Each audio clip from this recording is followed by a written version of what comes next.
Dentre todas as espécies de solidão, o escrito é o único que consegue se alimentar daquela que mais nutre.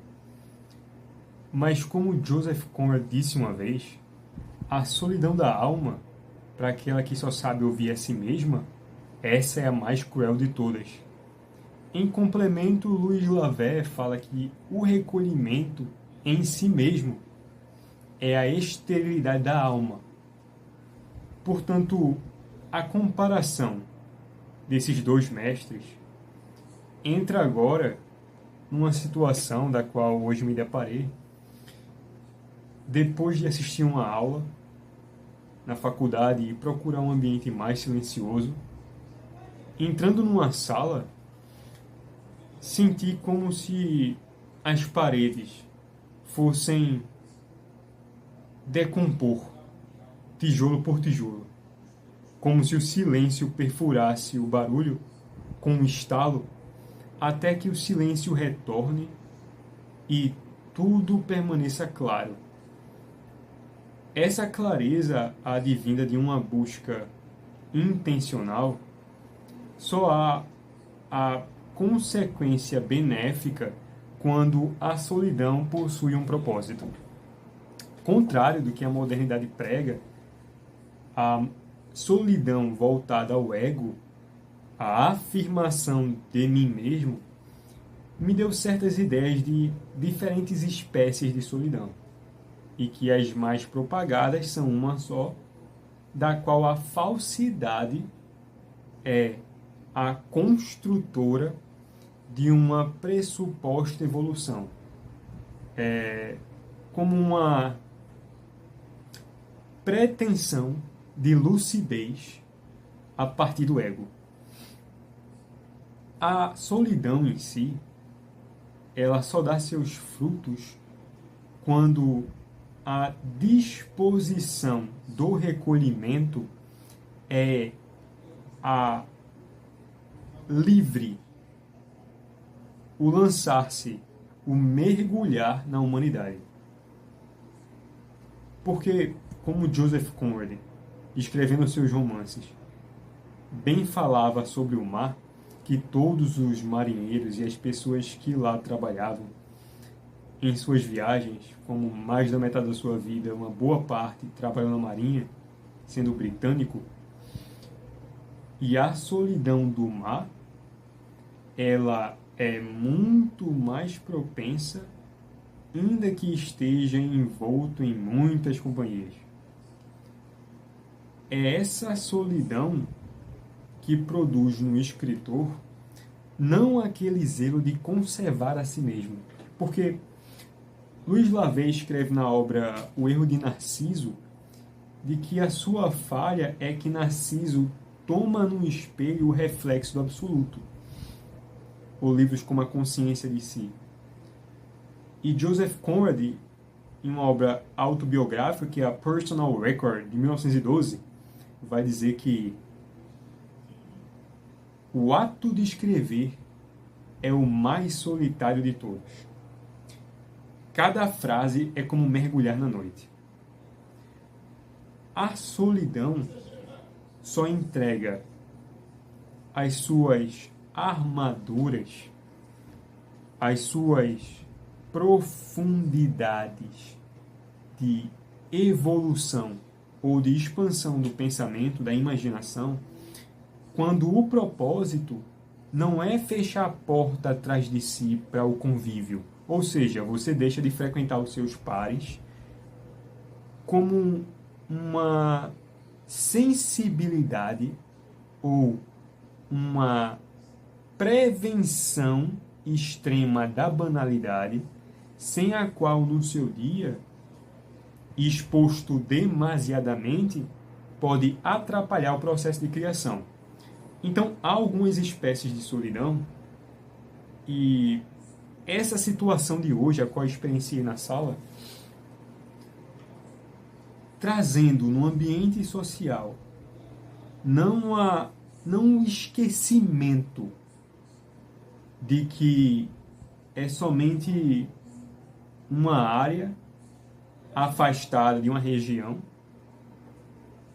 de convívio de pessoas, mas sim um depósito visitado internamente por mim, não dependendo de uma exclusão física, né? Você não precisa se trancafiar ou mergulhar numa caverna e passar lá a sua vida. Mas é de que essa habitação da solidão, ela é conquistada, criada internamente, não pela distração ou esquecimento de si mesmo. Por quê?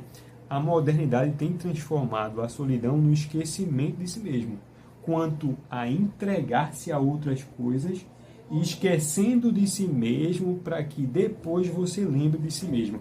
Que é o quê? É a evolução propagada da objetividade financeira. Você entra num período de solidão para desenvolver o seu negócio, mas essa solidão tomada sozinha, à risca, ela produz a esterilidade da própria vida interior quanto o atrofiamento da compreensão da realidade. Ou seja, aquele que se afasta do convívio com seus pares, se há pessoas do nível que você deseja interagir, produz uma aberração, uma monstruosidade que pretende ser melhor, diferente do que os seus semelhantes no ambiente de convívio. Mas a grande diferença entre um homem de gênio, que foi obrigado a conviver num ambiente banal, a mediocridade se espalhando, uma proliferação como uma bactéria, é de que a sua aversão pela banalidade não vem de uma negação, mas de um sofrimento por seus pares. Eu sofro tanto pelo estado que encontro os meus semelhantes que o meu espírito deseja se atirar num ambiente de recolhimento para que de lá eu possa me sentir parte da humanidade enquanto sofro calado os mesmos sofrimentos.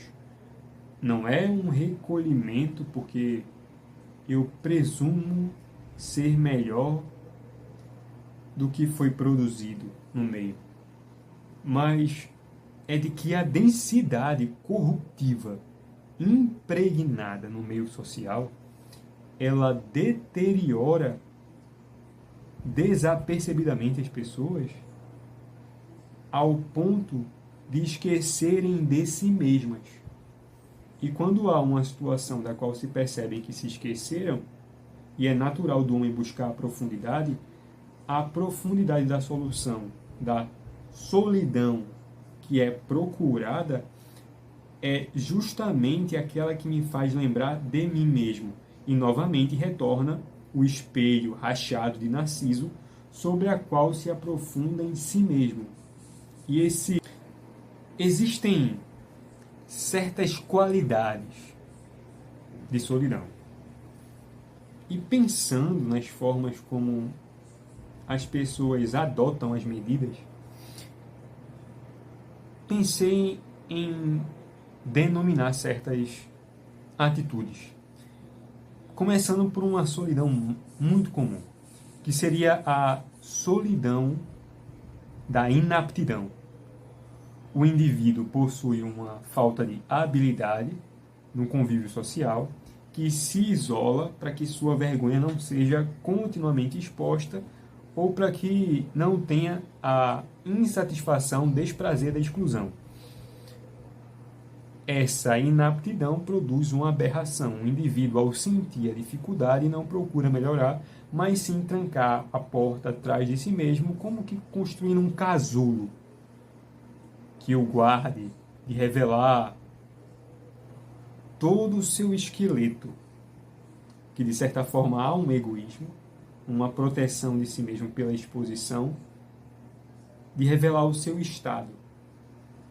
Mas também há a solidão do banimento, que essa é do escritor, da qual me referi.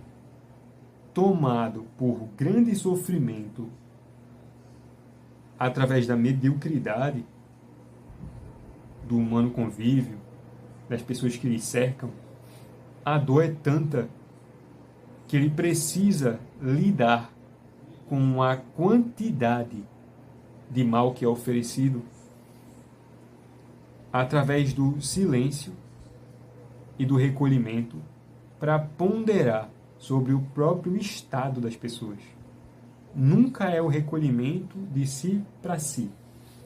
Claro que, inicialmente, o indivíduo que nunca possuiu uma vida interior, ele vai engatinhando, através do ego, a ter esse recolhimento estéril, que Luiz Lavey denomina como a atrofia, mas que pode dar um certo calço até que o indivíduo perceba que a solidão para si mesmo não basta, enquanto nela eu não trago uma colheita da qual somente eu reservo para o meu próprio gosto, para o meu próprio prazer. A solidão não é para comer dos meus próprios frutos, é para que, de certa forma, eu volte para o exterior muito mais capaz,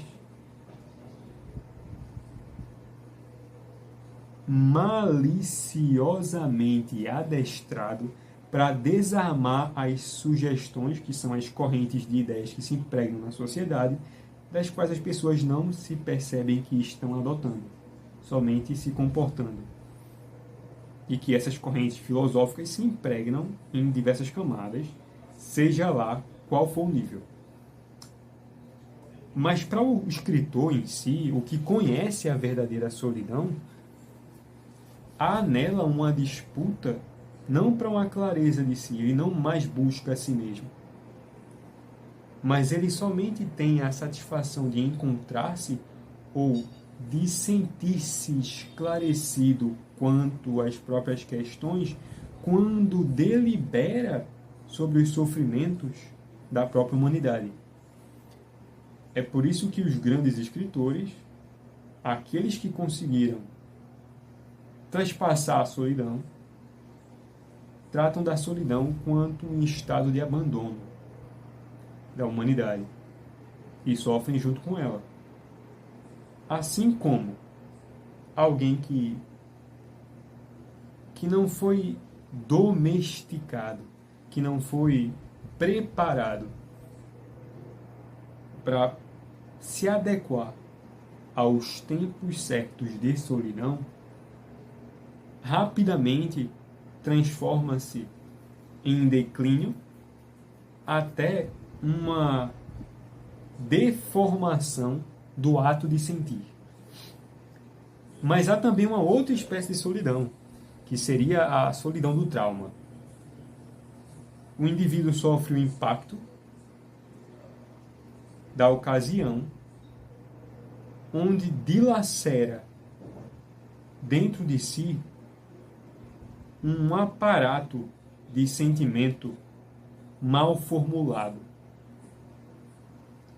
E há uma transpiração das ideias, sem a qual a imaginação, que ainda não foi desenvolvida, ela foi pega de surpresa em uma má formação, ainda está sendo gestacionada, ou se estivesse nesse processo, ela trava em torno das mesmas possibilidades de ideias. E como as ideias carregam em si a força, o preenchimento, essa rotura externa pelo sentimento, o palco não deixa de girar. E a solidão se transforma num mecanismo do trauma em devorar de dentro para fora a liberdade interior. Então, ela permanece sobre uma sentença perpétua. A dificuldade do trauma é que o indivíduo precisa criar em cima dele não a razão de senti-lo, mas a imaginação desenvolvida suficientemente para suportá-la. Ora, contra isso, encarar o trauma pelo trauma não basta. Então a solidão ela deve se armar não só de sentimentos favoráveis que amenizem os sentimentos desfavoráveis do trauma, mas um repertório de solidão quanto ao trauma encarado do ponto de vista da humanidade, o que é mais difícil. Então, essas dificuldades, alvo da minha investigação, tornam-se como um grande alimento que nunca sacia. Você sempre tem a tendência a estar mastigando, não esgota. Mas quando você olha do ponto de vista da solidão, na perspectiva dos escritores, os traumas que são retratados, as solidões das mais variadas, personagens que padeceram muitos males, têm em si esse ponto central. A solidão que se torna em decomposição do homem é a própria solidão voltada para o espelho de Narciso. Quebrar esse espelho e não olhando mais para si mesmo ou procurando-se, mas procurando-se em face de que forma a minha solidão há de se comparar com todas as outras, ou de que forma esse sofrimento que me impele, de que forma essa investigação, esse desejo de abrigo pode me fazer voltar ao externo para resolver externamente a solidão que perdura internamente, dentro ainda. Eu preciso resolver fora para depois resolver dentro, ou resolver dentro para resolver fora. Então, essa encruzilhada, que é uma contradição novamente, um paradoxo colocado, ela exige uma sofisticação de pensamento e de imaginação que no Brasil atualmente não sabemos como lidar. E tratando da questão da psicologia em si, sob os olhos da literatura, que são os mais nítidos possíveis, é de que nem os profissionais da área, nem os pacientes que chegam, possuem um ponto em comum de linguagem, porque nem os profissionais desenvolveram a capacidade de imaginação suficientemente a abarcar uma diversidade de problemas longe de teorias prontificadas, sobre as quais se fecham, independentemente de quais sejam. A expansão da humanidade é adquirida sobre certos pontos de vista fetichistas a repetir jargões ideológicos, não sob o ponto de vista da humanidade em si, pois não é imaginável. Ele só é aceito tal como se apresenta na corrente de pensamento costumada a falar. Assim como o próprio paciente, que ao chegar, não saber denominar os seus males, procurar na pessoa do próprio psicólogo o espelho de si mesmo. E está posto um dos maiores empecilhos para os tratamentos e para as correções mentais modernas. É a falta de zelo, numa solidão interior, que depois de comer dela suficientemente, eu possa voltar ao exterior para carregar a solidão dos outros para mim. E como não há essa busca sincera, nem a nível de consciência que isso existe, então há um volume cego, em que os problemas não são resolvidos, são amenizados, as causas não são encontradas, são sugeridas por teorias, e a visão da realidade desfocada. E quando há a denominação da realidade, é somente em ponto de vista da realidade adquirida sobre a suposição do que já está acostumado a dizer. A linguagem permanece a mesma. O espírito trancafiado, a imaginação nunca foi gerada. Então o que temos? O caos propagado. No entanto que o Brasil ele é campeão em depressão e ansiedade, não por coincidência. E assim como dobram os profissionais, também dobram os sintomas. Ora, isso é algo a se pensar. De que forma um homem seriamente pode investigar as questões não sob a perspectiva de um encaixotamento, mas sobre as convulsões da presença tal como se apresenta.